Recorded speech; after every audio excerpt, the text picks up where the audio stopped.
मंडळी, आजची ही स्टोरी दोन विभागात येणार आहे, दोन भागात येणार आहे, 2 किंवा 3 भागात येणार आहे आणि जरा 2 दिवसाचा गॅप सोडून येणार आहे ही स्टोरीचा फक्त एपिसोड. आणि मध्यंतरी जे 2 दिवस आहेत ते वेगवेगळ्या स्टोरीने आपण कव्हर अप करणार आहे. तर सध्याला ही घटना मन हलवून टाकणारी.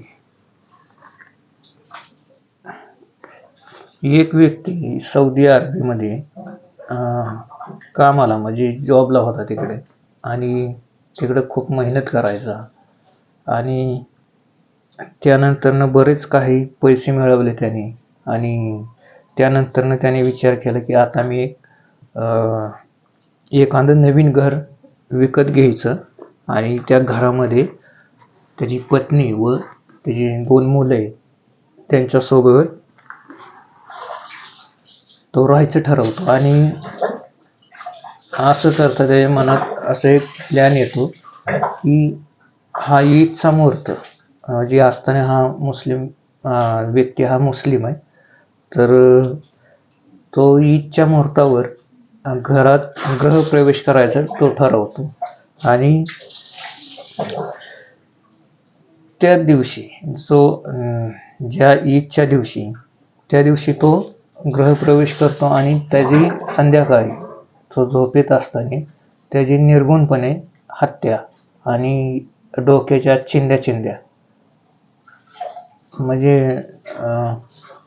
भरपूरसं त्याच्या डोक्याला ठेचलं जातं. आणि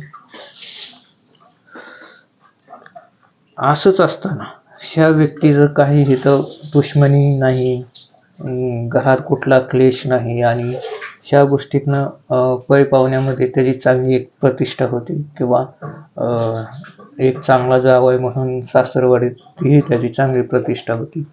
तर अशामध्ये त्याचा खून कोणी केला हा सगळ्यात मोठा प्रश्न. आणि परिसरामध्ये ह्या हत्येचे खूप चर्चा होत होती की ही हत्या झाली तरी कशी आणि कोणी का केली.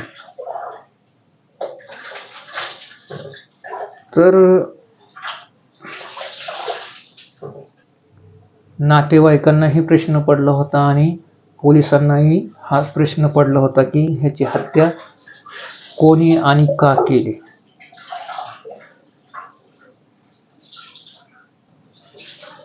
पोलिसांनी ह्या हत्येचे जे ह्या प्रकरणाचे सर्व धागेदोरे तपासत सखोल म्हणजे चौकशी केली अजून. तर त्यांच्यासमोर असं काही आलं की त्यातनं तर आपण हा प्रकार पुढे समजून घेऊया. तर चला चालू करू. नमस्कार मंडळी, आजच्या ह्या व्हिडिओच्या माध्यमातून तुमचं सर्वांचं परत एकदा स्वागत आहे. आणि अशाच आपल्या नवनवीन व्हिडिओला सपोर्ट करा. आणि आता ही पहिल्यांदाच मी मागतोय तुम्हाला सपोर्ट करा वगैरे, तर तुमचे असेच प्रेम आमच्यावर राहून द्या. आणि पुढे चालून मी ह्या व्हिडिओला तुम्हाला सांगायला सुरुवात करत आहे ना. आजच्या जरा व्हिडिओमध्ये मी तुम्हाला क्लिअर स्पष्टपणे जरा इथून मागच्या जरा व्हिडिओमध्ये अडकळत बोलत होतो, तर आजच्या जरा स्पष्ट बोलण्याचा म्हणजे एकदम नॉनस्टॉप बोलण्याचा प्रयत्न करीन मी. ही संपूर्ण सत्य घटना आहे आणि ह्या घटना बिहार या राज्यातील पटना या शहरामध्ये एक कुटुंब राहत होतं. आणि त्या कुटुंबात शहनाज नावाची एक मुलगी होती. आणि त्या मुलीचं शिक्षणात मन लागत नव्हतं किंवा शिक्षणात ती थोडीफार कडम होती. तर त्या मुलीचं लग्नाचं वय देखील जवळ आलतं.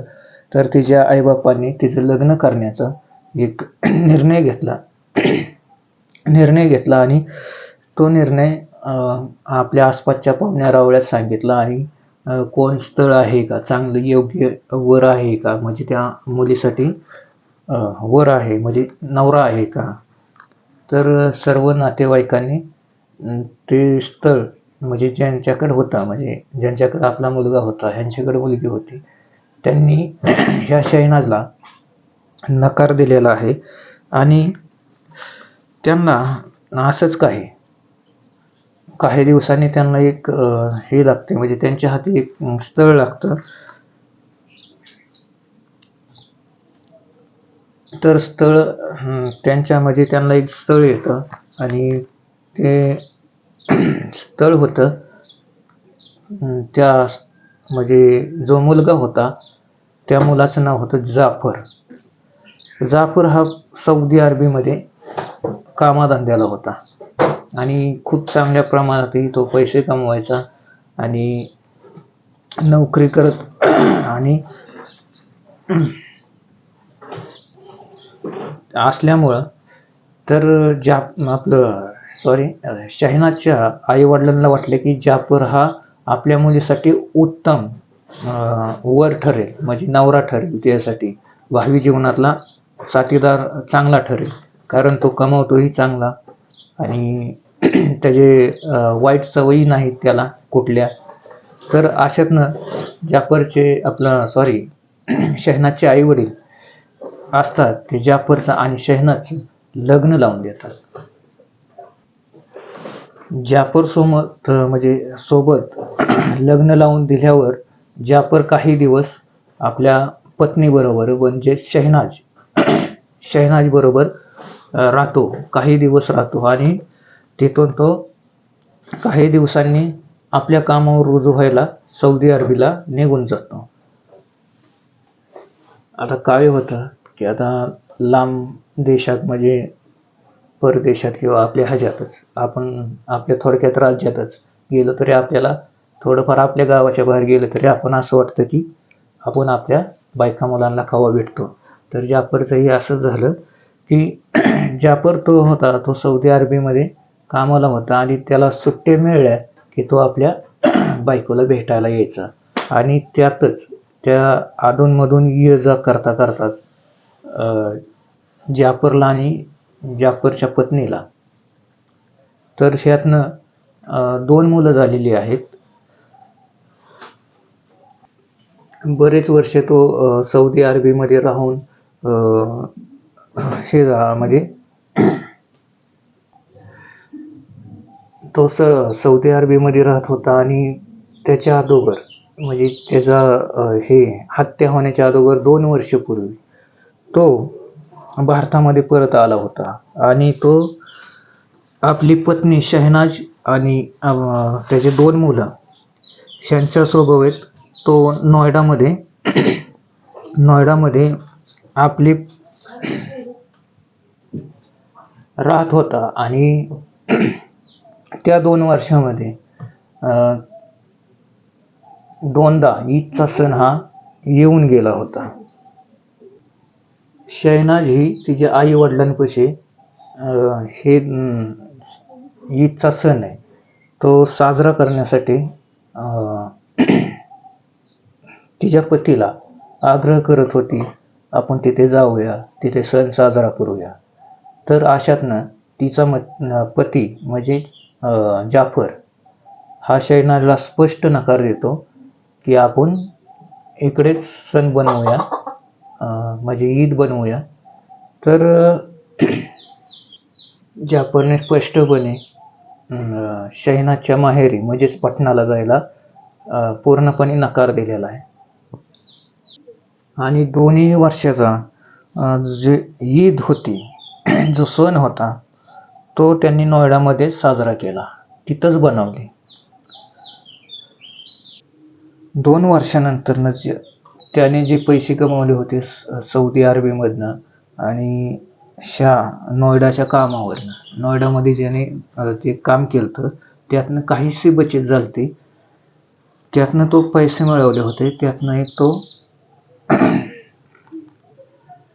त्यांनी सगळी ती बचत काढली आणि पटना या शहरात त्यांनी एक घर खरेदी केलेलं आहे.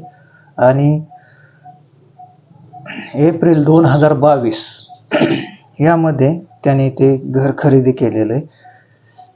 आणि त्याने शहनाजच्या आईवडिलांच्या आसपासचा जो एरिया होता तिथेच त्यांनी घर खरेदी केलेलं आहे. आणि सगळ्यात महत्त्वाचा मुद्दा आहे तो, त्याने हिथंच चुकी केलेली आहे की शहनाजच्या आईवडिलांच्या जवळ म्हणजे शहनाजच्या जे गाव होतं पटना, तिथं त्यांनी घर खरेदी करायला नव्हतं पाहिजे. तर त्याने तिथून दुसरं गाव कुठलं तरी चॉईस करायला पाहिजे होता. पण त्याच्या डोक्यात हा असा विषय आला नव्हता किंवा संशयाचं काय तसलं काय आलं नव्हतं. तो आपल्या पत्नीवर खूपसा प्रेम करत होता. तर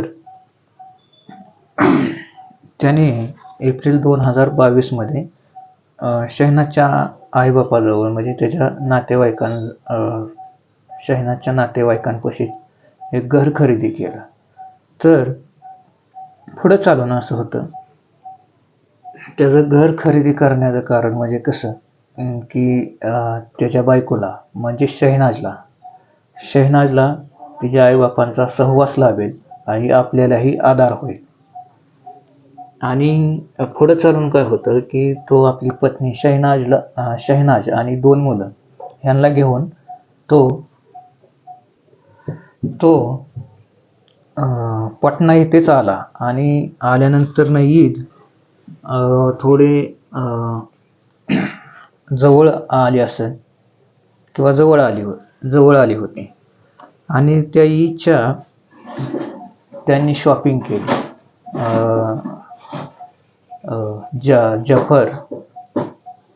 जाफर आणि हे शहनाज आणि त्याचे त्या दोघांचे ते 2 मुलं ह्यांनी ईदची भरघोस खरेदी केलेली आहे.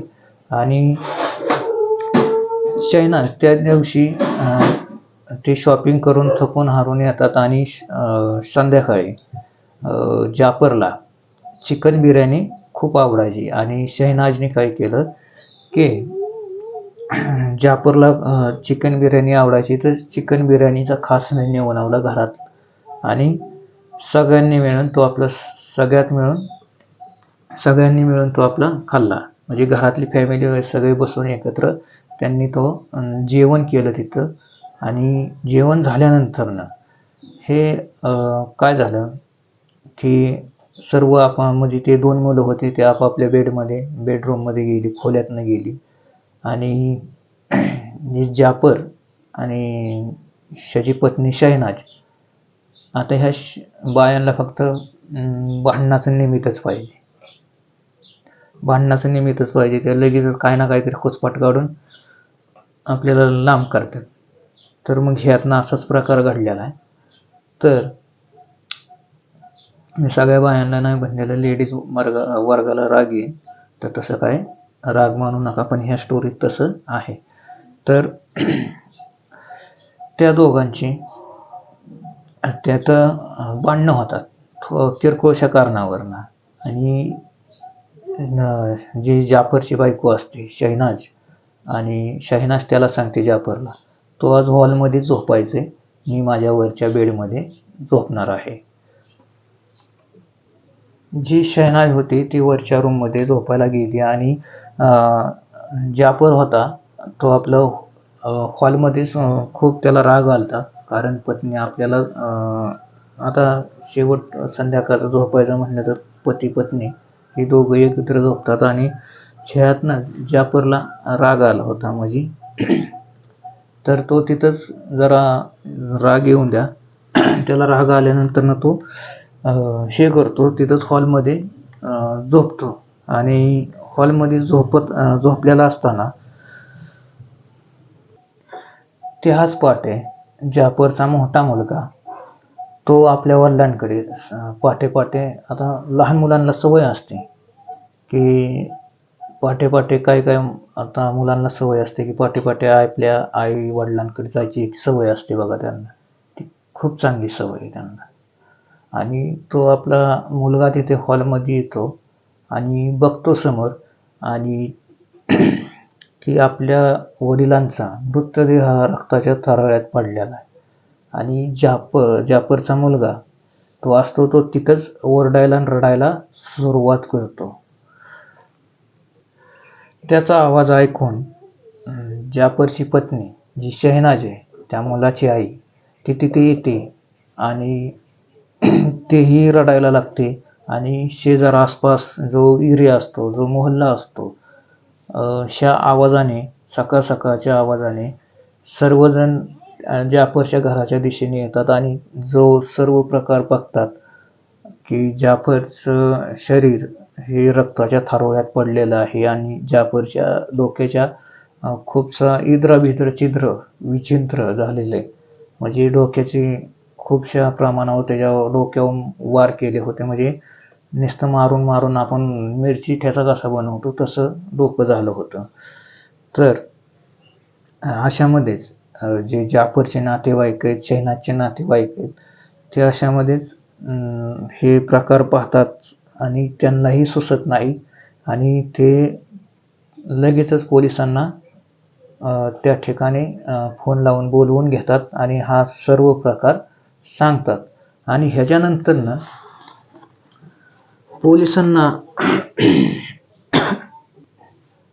पोलिसांना एक कुकर गावतो आणि त्या कुकरला जाफरचं जे रक्त असतं ते कुकरला लागलेलं असतं आणि कुकरही हे झालेला असतो. तर त्या पुराव्याशिवाय आणखीन काही दुसरा पुरावा गावत नाही. तरीसुद्धा पोलिस इकडे तिकडे अजून पुरावा काय गावतो का ते गोळा करण्याच्या उद्देशाने इकडे तिकडे हे करायला लागले, बघायला लागले की काय नक्की काय प्रकार आहे, हा कशावरनं खून झाला. तर पोलिस इकडं आज म्हणजे त्याचं घर ते पूर्ण असतात ते आणि ते घर असतं पूर्ण हे करतात आणि ते घर त्यांनी सगळी म्हणजे जे पुरावा असतात ते बघण्यासाठी त्यांनी सगळ्या घराची सखोल चौकशी केलेली किंवा पाहणी केलेली. तर या पाहणीमध्ये त्यांना फक्त तिथं मृतदेहाजवळ एक कुकर आढळून, म्हणजे त्यांना पहिल्यांदाच आढळून आलेला असतो आणि ते मृतदेहाचा त्यांना तिथं फक्त कुकर शिवाय दुसरं काय गावत नाही. आणि ते पोलिस ती बॉडी उचलतात आणि पंचनाम्यासाठी पाठवून देतात. आणि त्यावेळेस अतिभयंकर प्रमाणामध्ये त्याची हत्या बेकारशी खूप म्हणजे मन हलवून टाकणाऱ्या पद्धतीने हत्या केली त्याची. तो निर्दोष आहे पण त्याचं काही चुकी नसताना फक्त ह्यांनी काही ते पुढं चालून तुम्हाला लक्षात येऊन जाईल. तर पोलिसांनी तिथं चौकशी करायला सुरुवात केली. त्यानंतर सर्वांच्या अगोदर पोलिसांनी हे केलं, जी जाफरची पत्नी होती शहनाज, तिला काही प्रश्न केले की तुम्ही नेमकं झोपला होता कुठं. तर शहनाज सांगते की मी वरच्या बेडरूममध्ये झोपले होते आणि तो खाली हॉलमध्ये झोपला होता. आणि म्हणजे शहनाजला विचारतात की तुझ्या नवऱ्याजवळ कोण होतं, तो कशासाठी खाली झोपला होता. तर शहनाज म्हणते की आमच्या दोघांमध्ये आपसात म्हणजे थोड्याशा किरकोळशा कारणावरनं भांडणं झालती आणि त्याच कारणावरनं आता मुळातच हिने भांडण काढले. आणि तरी आपली ही पोलिसांना बिनधास्तपणे सांगते की आमच्या दोघात आपसात ठीक आहे, भांडणं झाले. आणि पोलिसही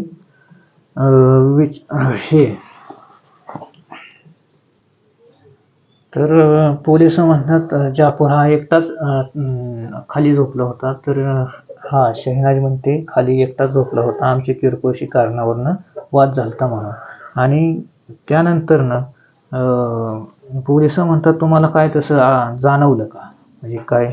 तर ते म्हणते की पहाटेच्या 3च्या सुमारात मला एक आवाज आलता आणि तोच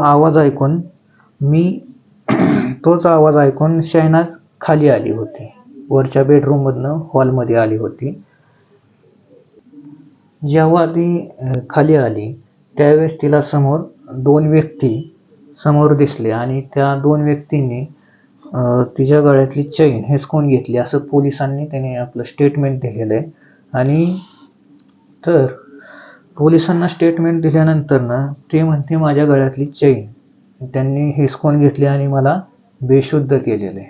मला गुंगीचं औषध दिलेलं आहे, म्हणजे माझ्या नाकाला लावलेलं आहे त्यांनी, आणि ती बेशुद्ध झाली. त्यानंतर तिला काहीच माहीत नाही की माझा पती म्हणजे तिचा पती कोण जाफर हा त्याच्यासोबत काय झालं, म्हणजे त्याच्यासोबत काय झालं ते तिला काही माहीत नाही. तर तिने एक आपली ही पोलिसांना दिशा फिरवू म्हणून, म्हणजे त्यांची दिशाभूल व्हावी म्हणून तिने असं एक प्रकार काही आणि चोरीचा बनाव बनवला आणि पोलिसांना दिशा फिरवावी म्हणून तिने असं पोलिसांना स्टेटमेंट दिलं. तर पोलिसांनी तिथं बाकीच्या जी घरात त्यांनी ही केली, शहानिशा केली, तिथं पैसे होते, बाकीचे दागदागिने होते, जे इतर काही गोष्टी होत्या, ज्या किमती वस्तू होत्या, त्या कुठल्याही वस्तू जाग्यावरच होत्या. त्यातलं काही लाखो रुपये होते त्याच्या घरामध्ये. तर ते पैसे हल्ले नाहीत किंवा ते दागदागिने हल्ले नाहीत, काही किमती वस्तू हल्ल्या नाहीत. तर पोलिसांचा तिच्यावर संशय दाट वाढला पोलिसांचा, कारण ही लेडीज काहीतरी खोटं बोलते आपल्यासोबत. तर मग असंच करून पोलिसांचं आता बघा कसं असतं, एखाद्यावर नजर फिरली की लय वाईट. ते मग ती तिथनं काय म्हणलं ना, ती मुर्द्यांना सुद्धा बोलायला होत्या, असंच आहे त्यांचं काम. तर मग ती शहनाज ही जी महिला होती, ती महिला ही अशी खोटी स्टेटमेंट देते आणि ह्या खोट्या स्टेटमेंटनी पोलिसांची दिशाभूल करते, तपासाची दिशाभूल करते. आणि पोलिस तिच्यापाशी एकतर मुळातच 2 मोबाईल असतात. आता जी स्टोरीच्या एंडला सांगणार आहे ते मी आत्ताच सांगतोय. तिच्यापाशी 2 मोबाईल असतात. एक अँड्रॉइड असतो आणि एक पतीने म्हणजे जाफरने घेऊन दिलेला, त्याच्यापाशी मागणी केलेली ही शहनाजने की मला आयफोन घ्यायचा आहे. तर हे शेवटचं आहे, ते मी तुम्हाला आत्ताच सांगतो. तर हे जे जाफरने दिलेला मोबाईल आहे, कुठला आयफोन घेऊन दिलेला आहे, तो आयफोन पोलिस त्याचा CDR काढतात आणि जी शहनाजने दिलेलं स्टेटमेंट आहे, आता जे खोटं बनाव केलेला आहे त्याच्यानुसार आणि ह्या मोबाईलनुसार, मोबाईलच्या CDR नुसार पोलिसांनाही म्हणजे तिच्यावर खास तर डाऊट असतो, पण तसं सबूत नाही गावत. ती पुराव्याअभावी पोलिस जरा अशी होतात, कारण त्यांना पुरावा ज्यावेळेस गावत नाही ना तोपर्यंत ते काहीच नाही बोलत. ज्या दिवशी पुरावा गावतात ना त्या दिवशी मात्र मग विषयच संपला. तर तसं मग त्यांनी अजून सखोल म्हणजे नातेवाईकांना मग काय झालं की त्या महिलेवर तर काय आपला शक आहे, पण त्या महिलेकडं म्हणजे त्या महिलेला विरोधात काय आपल्याला पुरावा घावा नाही, ह्यासाठी पोलिसांनी अजून दिशा फिरवली आणि त्या शहनाजच्या नातेवाईकांची सखोल ही केली, चौकशी करायला सुरुवात केली. ह्याच्यामधून घरातली कुठलीही मोडतोड झाली नव्हती किंवा काय झालं नव्हतं, दारं खिडक्या तुटल्या नव्हत्या, त्याच्यावर कुठली स्क्रॅच नव्हती. आणि पोलिसांचा अजून दाट शक वाढला की ह्या हत्येमागे ह्या महिलेचं ही कारस्थान आहे. तर पोलिसांनी ती म्हणजे नातेवाईकांना चौकशी करत त्यांना कसं आहे की घरातली काहीच वस्तूची तुटफूट झालेली नाही किंवा दारं खिडक्या ही कुठलीही त्याची तुटफूट झालेली नाही, त्याच्यावर क्रॅश नाही किंवा घरात कुठं काही असा क्रॅश नाही काही किंवा आपटाजपटी काही झालेली त्याचे क्रॅश नाही. सर्व म्हणजे पोलिसांना दाट त्याच्यावर संशय होता आणि परत पोलिसांनी तिला चौकशीसाठी बोलवून घेतली. तरी त्या चौकशी दरम्यान ती खोटंच बोलली आणि त्या काय झालं, ते खोटं बोलल्यानंतर पोलिसांना हा डाऊट आहे की हा जो जाफर होता, तो जाफर तिकडं सौदी अरेबियामध्ये तो चांगला पैसा कमवत होता. तिथनं आल्यानंतर जाफर नोएडामध्ये काम करत होता. तर भरपूरशा म्हणजे त्यांचं म्हणजे ते पूर्ण अ, जाफरचं पण जरा हे केली, चौकशी करायला सुरुवात केली. कारण जाफरचं काय बाहेर अफेअर वगैरे होतं का, कोणाशी दुश्मनी होती का, काही पोलिसांचा तपास म्हणजे तुम्हाला माहिती आहे. तसंच त्याच्या घरातले बाकीचे पैसे गेले नाहीत, फक्त ह्या महिलेची चैन गेलेली. आणि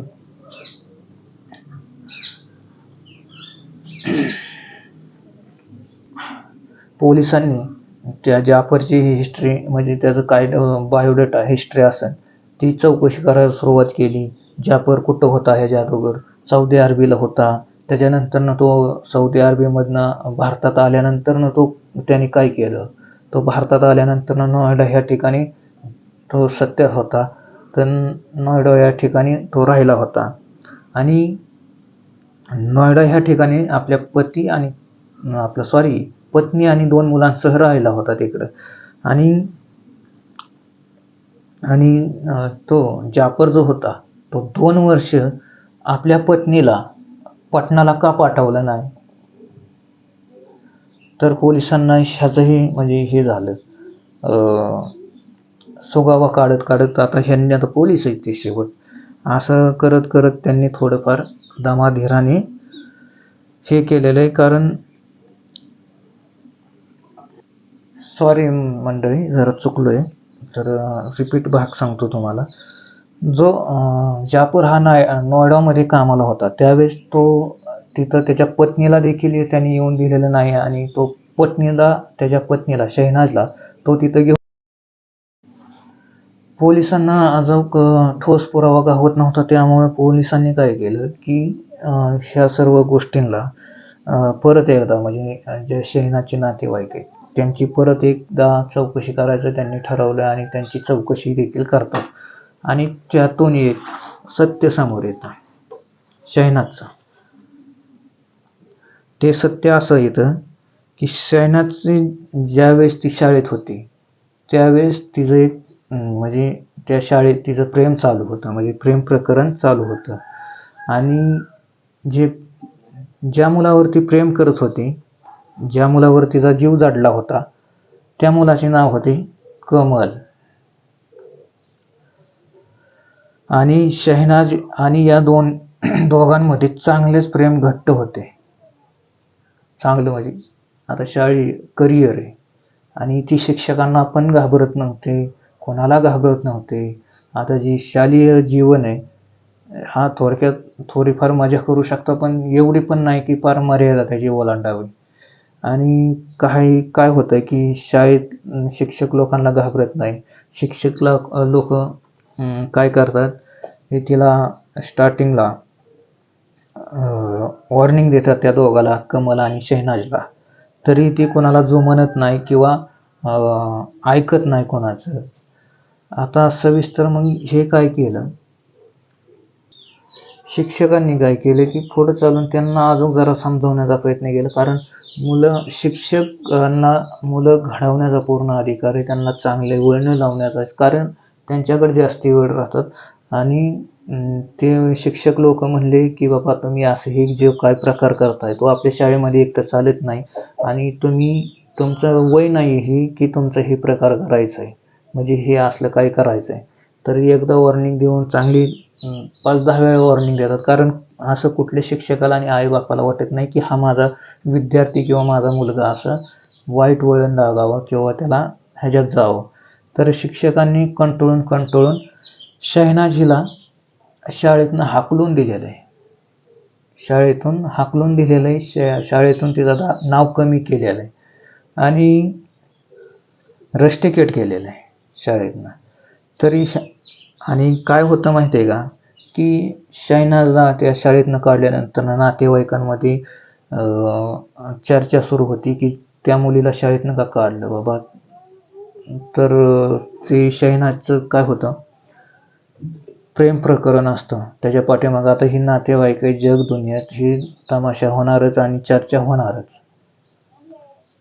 आणि शहनाजला असं शाळेतनं काढल्यानंतर नातेवाईकांमध्ये अशी चर्चा होते. आणि नातेवाईकांमध्ये सुरू होते त्यावेळेस त्याच्यासोबत कोणी लग्न करायला देखील तयार नव्हते. शहनाजच्या लग्नासाठी म्हणजे शहनाजला त्याच्या लग्नासाठी मागणी घालायला तिच्या आईबापाजवळ गेलता. तर मंडळी आज इथेच थांबतो आणि हेतून पुढचा जो भाग आहे दुसरा किंवा अजून हे 2 किंवा 3 भागांमध्ये ही स्टोरी आहे. असं मी तुम्हाला पहिल्यांदा पण सांगितलेलं, नाजूक सुद्धा तुम्हाला सांगतो. फक्त 2 दिवसाचा अजून वेळ द्यावं लागेल तुम्हाला. 2-2 दिवसाच्या मध्ये त्या स्टोरी आपण दुसऱ्या कव्हरअप करू. तर तुम्हाला इथेच थांबू आणि मी तुम्हाला 2 दिवसांनी ह्या स्टोरीचा पूर्ण पार्ट किंवा अजून एक पार्ट घेऊन 2 नंबरचा तुम्हाला भेटेन. तर धन्यवाद. जय महाराष्ट्र, जय हिंद. आणि तुम्ही सतर्क व्हा, सावध व्हा.